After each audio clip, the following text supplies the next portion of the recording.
All right, so it's long been well known that Hebrew roots movement associated groups and First Fruits of Zion have great disdain for orthodox, evangelical, traditional theologians and their teachings. If you read their materials, you don't see them interacting with these theologians. You don't see them wrestling with St. Augustine or Thomas Aquinas or Martin Luther or John Calvin or any modern author and theologian as well. They just ignore them, preferring to quote the sages, the rabbis, and other various non-named sources by and large. So one of the things that I want to do then is bring to the conversation about these issues one of those examples.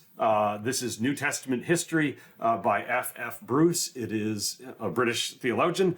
You can see 1910 to 1990. He died some years ago. The book was published quite a while ago, but it's a classic. It's accessible. It's easy to understand. It's aimed at the ordinary Christian layperson, someone trying to learn more about the background and the history of the New Testament. So I'm going to interact with quotes from the book that I pulled from the book and look at those in light of the claims made by First Fruits of Zion and the Hebrew Roots movement in general about the law, about Torah, about the person and work of Jesus Christ. So we're going to grab some of those quotes. I got about 10 of them here in part one, and we'll interact with them. So let's dig in. Before we begin, F.F. Bruce isn't addressing First Fruits of Zion or the Hebrew Roots movement directly. Of course he's not, because the book was published in 1969, and those ideas were not well known, certainly not sufficiently known enough to be included in his book. I read Bruce's book at Cornerstone University during my undergrad, and these ideas weren't on my radar then either. So I reread it. I went through the relevant sections of the books, especially the ones pertaining to the Jewish background of the New Testament, to see what it had to say, right? How might this work inform our understanding of the church's need to defend itself against these proselytizing movements? Because make no mistake, they are pulling people from churches. They're encouraging them to study Torah from their perspective, not from an orthodox perspective. And so let's see what this book has to say. All of the quotes here in italics will be from the book. My commentary is in ordinary font. And it's not thematically organized. It's organized based on where in the book the quotes occurred. They're just in order. I didn't take the time to try to rearrange them all. So we'll just look at them one at a time and interact. Here's the first one. All the way to page 136. This is where we get a quote that's relevant to this conversation. It says, "The Jews of Phrygia were reputed to be exceptionally lax in their devotion to the law and prone to assimilation with their neighbors.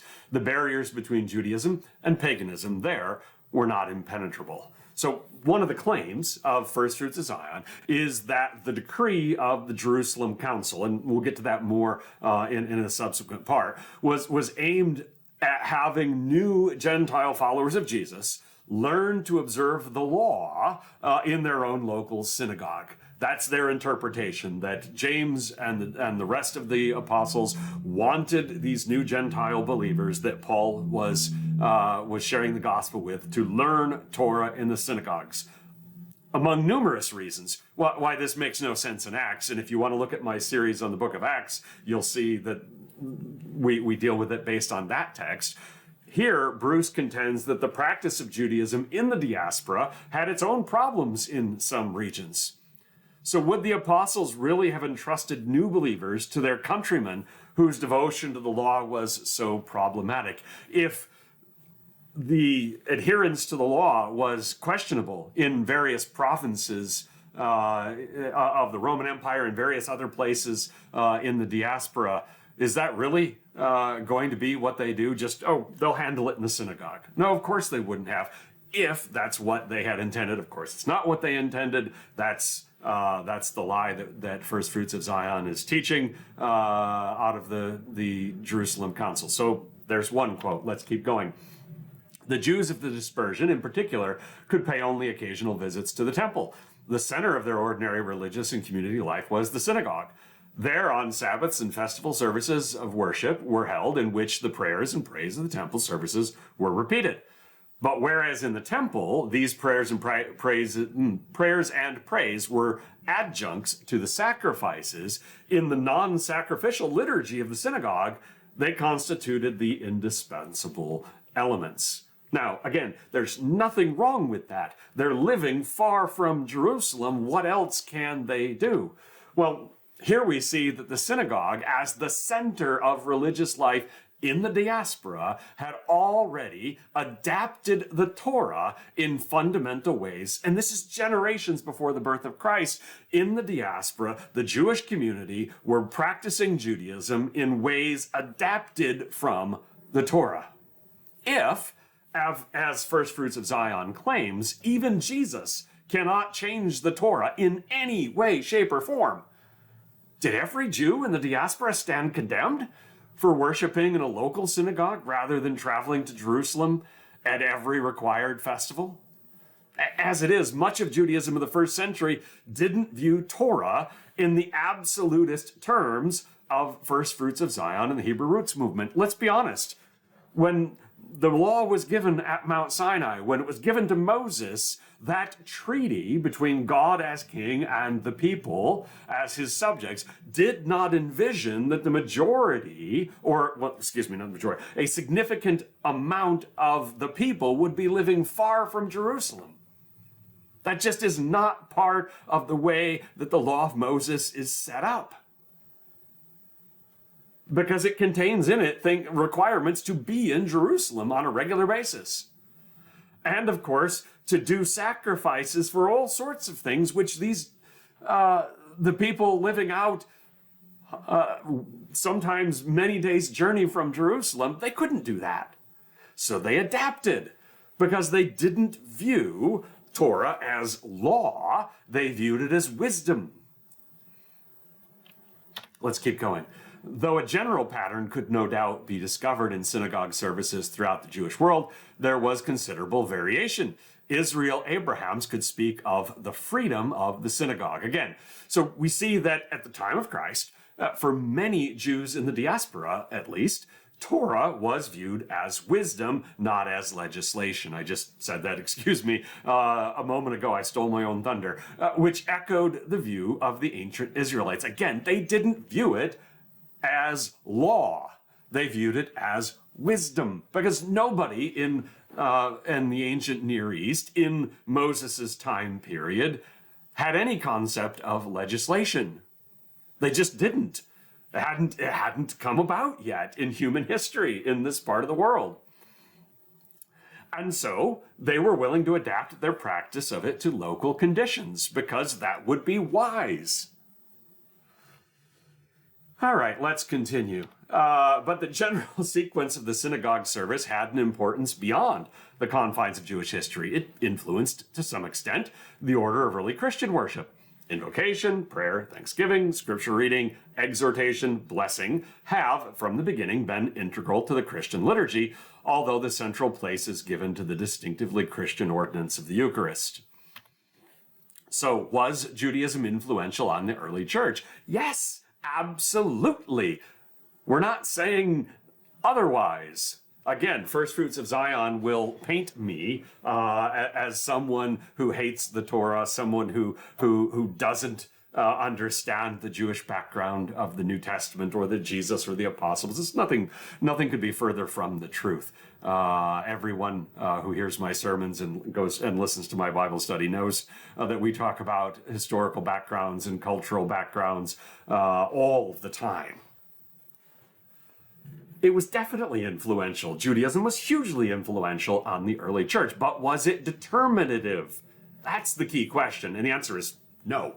The early church respected God's work in the Old Covenant, so they imitated some things from the practice of Judaism. However, they absolutely put their own stamp on the prayers. They didn't use all of the same. They had their own prayers. They had their own worship. They especially had their own ordinances with baptism and communion. Again, so they imitated the things that they found valuable and useful from the synagogue service, adapted them, and made them their own.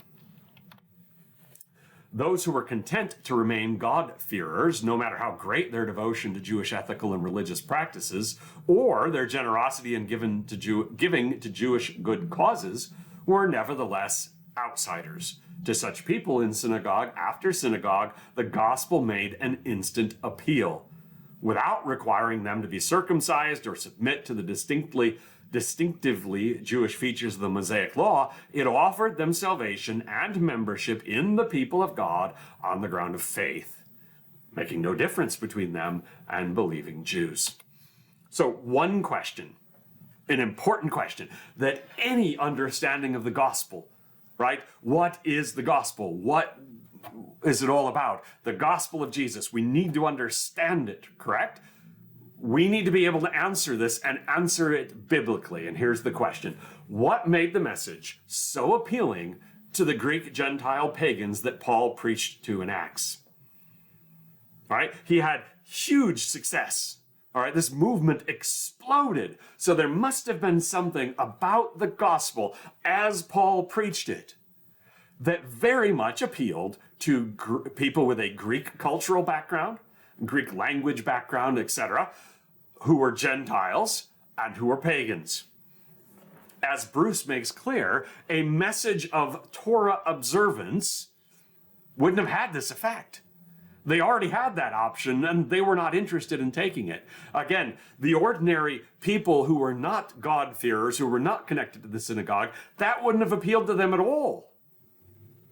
If Paul was going around saying, hey, this Jesus, he died, he rose from the dead, and he wants you all to follow all these Jewish distinctive practices, they would have said no, because they already knew about that. And the God-fearers who were connected to the synagogue already had the opportunity to take that step, and they had decided, for whatever reason, not to.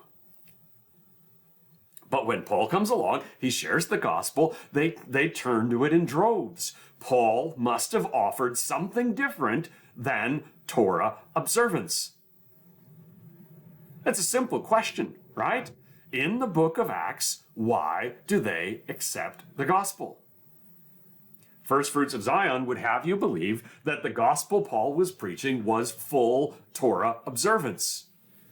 But that message has no appeal to the two primary groups that accepted it, the God-fearers and the pagan Gentiles, both of whom would have had objectives to such a message. You have to read the book of Acts. You have to see what actually happened. Paul's letters have that same theme. All right. Their adherence to Paul and other missionaries was frequently resented by the synagogue authorities, who naturally hoped that they, or at any rate their children, might be won to full membership in the Commonwealth of Israel. As late as the beginning of the 2nd century, the Roman satirist Juvenal describes the process. A father keeps the Sabbath and refuses pork, but remains a God-fearer. His son goes all the way, accepts circumcision, and becomes a complete proselyte. But if such a father believed the gospel and so became a member of the Christian community, his family was lost to the synagogue. So Bruce is talking about the God-fearers, the Gentiles who were intrigued by the synagogue, but not going all the way to full conversion.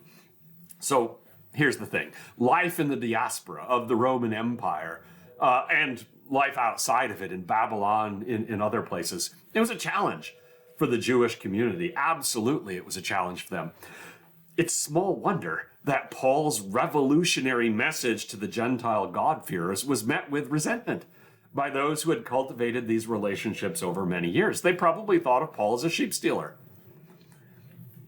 These Gentiles have had one foot in the door, right, up until the moment Paul comes along, and all of a sudden you can't have them here anymore because they believe Jesus is the Messiah, the Son of God, and so they're thrown out, and they go and they become a part of one of Paul's churches.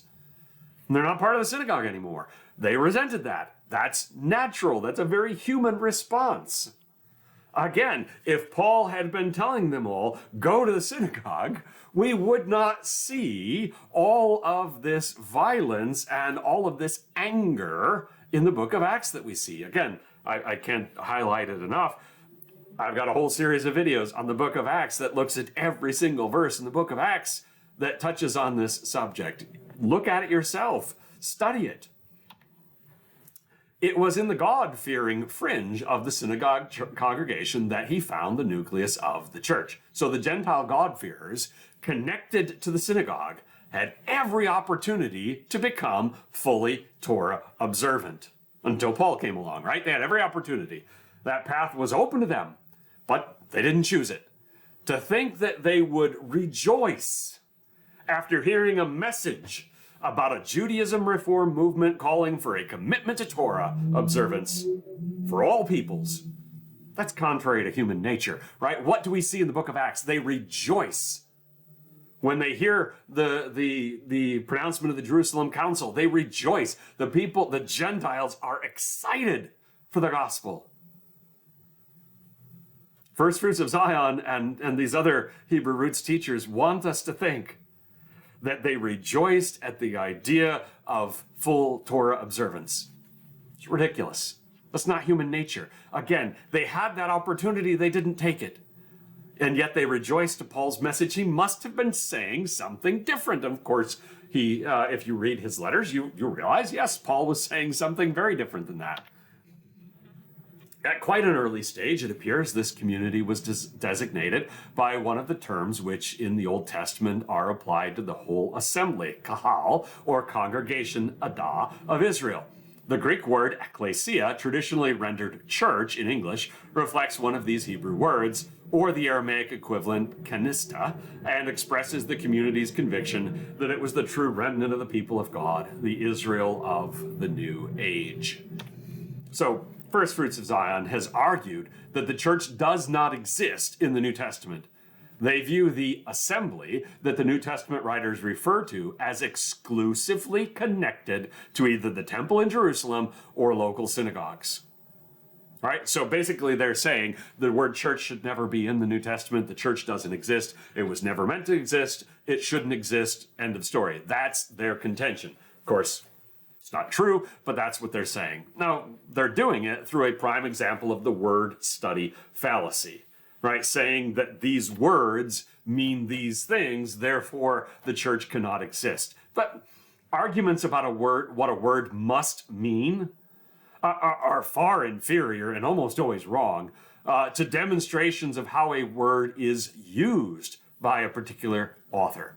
So the ecclesia of the New Testament are the ones called out of this world, the body of Christ from every nation. How do the New Testament authors use the term ecclesia? What are they talking about? How do they describe it? How do they speak about it? As always, word usage determines word meaning. I almost laughed out loud. I was looking for a quote from Daniel Lancaster. I couldn't find it. I looked through 3 or 4 of his books trying to find this quote because I didn't write it down when I saw it, when I first read it. But I found a different section where he was saying that he had been carefully trained in hermeneutics. He'd been carefully trained in looking at the context and the background and the history. And I almost laughed out loud because that's the opposite of what he does. His hermeneutic is so weak.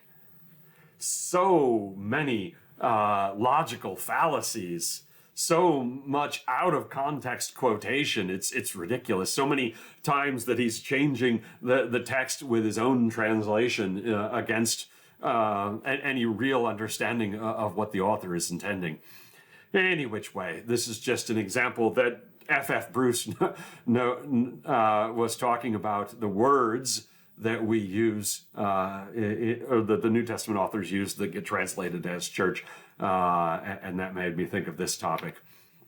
So many of those who joined them may well have belonged to the pious communities which had for long waited for the kingdom of God, adherents of nonconformist movements in Israel. Some of these perhaps joined them in mass, but they also won over a number of Pharisees and even a considerable body of priests.